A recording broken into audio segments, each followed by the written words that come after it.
a commencé à en parler, de la CCAM.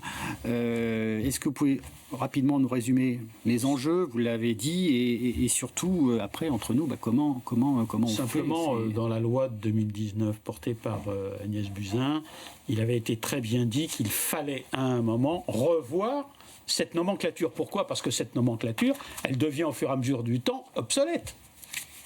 Elle redevient, sur le plan tarifaire, elle devient obsolète, puisqu'on parlait des coûts de la pratique. Et donc, elle devient obsolète aussi sur les éléments d'innovation. Vous avez un geste ou une prise en charge qui est un peu nouvelle, innovante. Comment vous allez la financer ? Comment vous allez la payer ?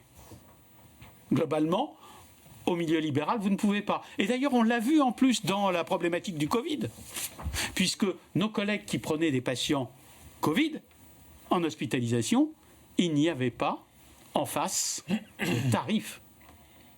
Donc, il faut absolument retoiletter, retravailler, et cela va se faire pendant 5 ans, sur cette nomenclature. Et ça, c'est important. C'est important parce que ça pose aussi nos modèles économiques.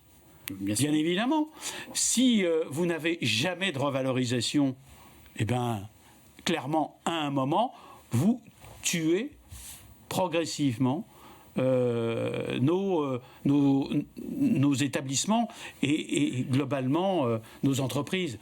Parce que je considère aujourd'hui que nous avons des entreprises médicales où nous employons en plus du personnel. N'oublions pas que notre personnel, il faut aussi, lui aussi, bien sûr, il faut l'accompagner sur le plan financier.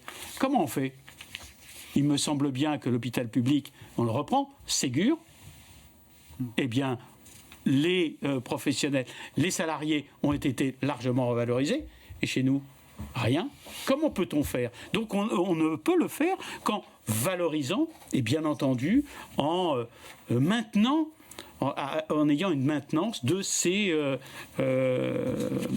actes. Voilà. Oui, nous, on a un sujet qui est très important, c'est ce qu'on appelle le coût de la pratique. En fait, dans ce coût de la pratique, il y a 2 éléments. Il y a l'élément de l'augmentation du coût de la vie, tout simplement, nos charges professionnelles, etc.